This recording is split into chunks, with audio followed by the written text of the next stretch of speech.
na sisi kama bunge tumeamua kama serikali kuu haitatuambia hatua ambazo inachukua, basi hatuna budi ili kuenda tufanye maandamano hadi serikali kuu ituambie ni nini inapanga. Mnakumbuka hivi ndio Ruto alikuwa anatishiwa, lakini leo Ruto ni nani? Ni rais. Na nawaambia nyinyi, endelea kutisha Simba, siku moja atakuwa rais, lakini sisi serikali yetu hatutatisha hawa mama. Kama kuna mtu anafanya mchezo kama huyo, tunafunga.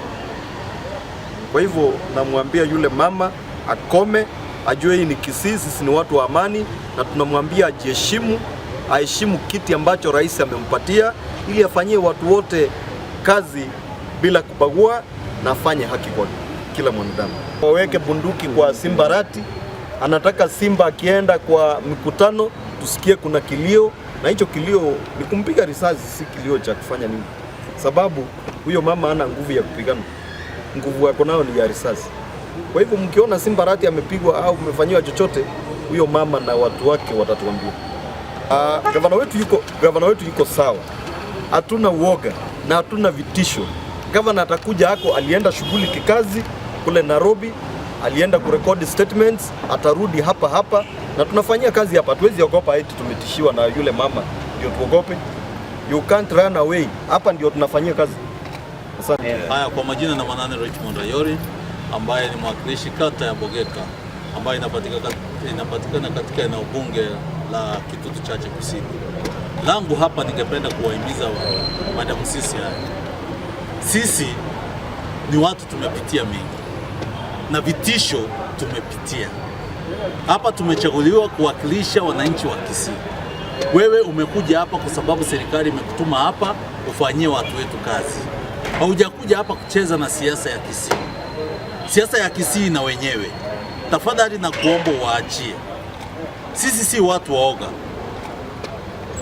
Ukiangalia gavana Simba Arati si mtu muoga, na gavana ni ambaye amechaguliwa na kura mingi Kisii tangu tupate ugatuzi.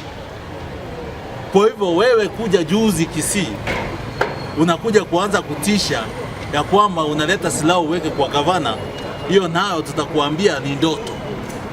We nyinyi fika, kama ni kwa gavana mnafika na silaha, mtatupata pale pale, kwa sababu sisi tumeamua hivi. Kwa sababu kama umeanza kuchukua, mnataka kutishia kuchukua walinzi, nyinyi chukueni walinzi, lakini sisi wenyewe, kwa sababu gavana ndio mkubwa wetu hapa, sisi tutakuwa walinzi wake.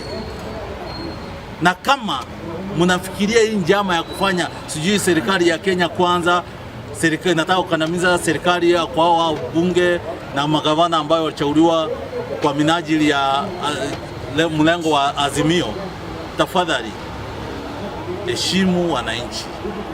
Tuna demokrasia, sisi tumefanya kazi ya kura miaka mingi.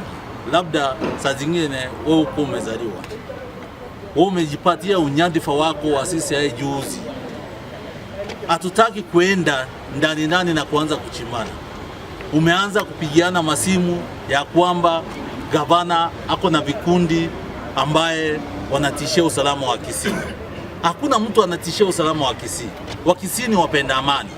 Ndio maana uliona wakati ile machafuko yalitokea mwaka 2007, uliona watu wote walitorokea Kisii kwa sababu kulikuwa na usalama.